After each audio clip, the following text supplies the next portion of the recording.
514টি পদে নতুন নিয়োগ। চাকরি প্রার্থীদের জন্য সুবর্ণ সুযোগ করে দিচ্ছে এই সংস্থা। কিভাবে আবেদন করবে, কত টাকা বেতন দেওয়া হবে, শিক্ষাগত যোগ্যতা সাথে কিভাবে আবেদন করতে হবে, কী পদে নিয়োগ করা হবে এবং এই চাকরির জন্য বয়স কত লাগবে, চাকরির কর্মস্থান কোথায়, সবই আজকের এই ভিডিওতে তোমাদের সাথে শেয়ার করব। যারা নতুন রয়েছে ইউটিউব চ্যানেলে তারা সাবস্ক্রাইব করে নেবে এবং পাশে থাকা বেল আইকনে প্রেস করার পরে অল নোটিফিকেশন করে টিক দিয়ে দেবে। তাহলে কিন্তু যত ভিডিও আপলোড করব সব ভিডিওর আপডেট কিন্তু চলে আসবে এক এক করে। তো আজকে আলোচনা করব নতুন একটি বিজ্ঞপ্তি নিয়ে, যে বিজ্ঞপ্তিটি প্রকাশিত করা হয়েছে মার্চ মাসে এবং এখানে টোটাল মিলে শূন্যপদ রয়েছে 441টি। দেখুন, বিজ্ঞপ্তি কিন্তু প্রকাশিত করা হয়েছে 5/3/2024 মার্চ মাসে।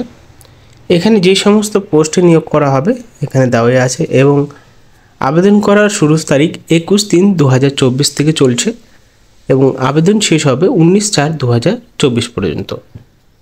এখানে যে সমস্ত পোস্টে নিয়োগ করা হবে, স্টাফ কার ড্রাইভার রয়েছে, দেখতে পাচ্ছ তোমরা, এবং রয়েছে ড্রাইভার রয়েছে, তারপরে ল্যাব টেকনিক্যাল রয়েছে, তারপরে ল্যাবরেটরি টেকনিক্যাল রয়েছে, ফার্মাসিস্ট রয়েছে, আরও অনেক শূন্যপদ রয়েছে।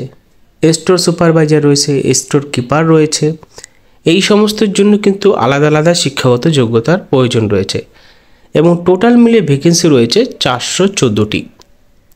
এবার ভাবছো যারা অ্যাপ্লাই করবে তাদের ক্ষেত্রে এখানে বলা হয়েছে যে অ্যাপ্লাই করার জন্য মিনিমাম যে শিক্ষাগত যোগ্যতাটা প্রয়োজন রয়েছে সেই শিক্ষাগত যোগ্যতা অর্জন করলেই কিন্তু অ্যাপ্লাই করতে পারবেন। ধরুন আপনি মনে করুন এখানে স্টোর সুপারভাইজার পদে আবেদন করবে, তো এখানে আপনাদেরকে এডুকেশন কোয়ালিফিকেশন জেনে নিয়ে আবেদন করতে পারবে। সমস্ত চাকরির জন্য এখানে দেখতে পাচ্ছ তোমরা, এখানে দেখো সমস্ত চাকরির জন্য আলাদা আলাদা শিক্ষাগত যোগ্যতা প্রয়োজন রয়েছে। যেরকম দেখো, সমস্ত চাকরির জন্য মাধ্যমিক পাস কিন্তু করতেই হবে যে কোনো সরকারি বোর্ডের আন্ডারে। তারপর ড্রাইভিং লাইসেন্স থাকতে হবে, লাইট মোটর ভেহিকেলসে 2 বছরের আনব্লেসমেন্ট এক্সপিরিয়েন্স থাকতে হবে। বেতন দেওয়া হবে কিন্তু 19,63,000 টাকা। সাথে বয়সের কাঠামো দেওয়া আছে 18 থেকে 27 বছরের মধ্যে হতে হবে। এটাগুলো হলো ড্রাইভার যে পদগুলো রয়েছে। এবার দেখো, তারপর রয়েছে department of law, staff car driver, এর জন্য আলাদা রয়েছে। এইভাবে তোমাদের দেখতে হবে যে সমস্ত শূন্য পদগুলো রয়েছে সেই সমস্ত এসেনশিয়ালস কোয়ালিফিকেশনের সাথে বয়স সীমা, কত টাকা বেতন দেওয়া হবে, এইভাবে কিন্তু তোমাদের এই নোটিফিকেশানটাকে দেখতে হবে। আবেদন করার জন্য তোমাদের কিভাবে আবেদন করতে হবে? আবেদন করার জন্য 19/4/2024 পর্যন্ত আবেদন চলবে এবং অনলাইনে এই ওয়েবসাইট থেকে কিন্তু অ্যাপ্লাই করতে পারবে। অল ওভার ইন্ডিয়া থেকে অ্যাপ্লাই চলবে। যারা এসসি রয়েছে, এসটি রয়েছে, পিডব্লিউবিডি রয়েছে বা সার্ভিসম্যান রয়েছে তাদের জন্য কিন্তু 100 টাকাই লাগবে অ্যাপ্লিকেশন ফিস। এবার ভাবছো যারা আলাদা ক্যাটাগরি রয়েছে, ওবিসি রয়েছে, তাদের জন্য কিন্তু আলাদা লাগবে হলো অ্যাপ্লিকেশন ফিস।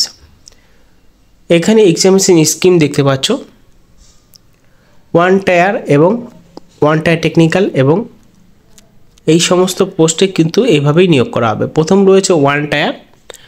1 টায়ারের জন্য 200 নম্বরের পরীক্ষা হবে, যেখানে এই সমস্ত থাকবে সিলেবাস। দেখো এখানে কিন্তু বাঁদিকে সমস্ত বিষয়ের সিলেবাস দেওয়া আছে। 1 টায়ার টেকনিক্যাল হবে, এখানেও কিন্তু 200 নম্বরই পরীক্ষা হবে। তো পরীক্ষার মাধ্যমে নিয়োগ করা হবে এবং যারা স্কিল টেস্ট হিসাবে নিয়োগ করা হবে, যেরকম এখানে ড্রাইভিং পোস্ট রয়েছে অনেকগুলো, তার জন্য ড্রাইভিং টেস্ট হিসাবেই কিন্তু গণ্য করে নিয়োগ করা হবে। তোমরা এই চাকরির জন্য আবেদন করতে পারো। চাকরিটি কিন্তু পুরোটাই কিন্তু সেন্ট্রাল গভর্নমেন্টের চাকরি, স্টেট গভর্নমেন্টের নয়। এখানে দেখতে পাচ্ছ কোথায় নিয়োগ করা হবে, government of NCT of Delhi, Delhi subordinate service selection board. All over India থেকে আবেদন করতে পারবে। এখানে রয়েছে তার মেমো নাম্বার। তো এখানে শেষ করছি, ধন্যবাদ।